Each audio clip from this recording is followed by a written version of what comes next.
Place the outer cover into the fixture. Automatic clamping and fixing. Insert the top plate assembly.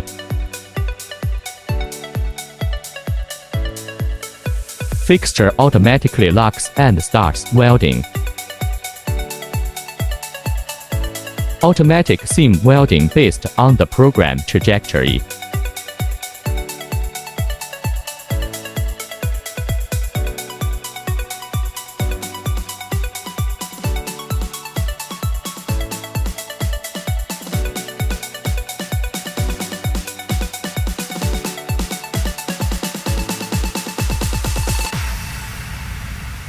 Automatic demolding after welding. Manual unload of the workpiece. Final welding result.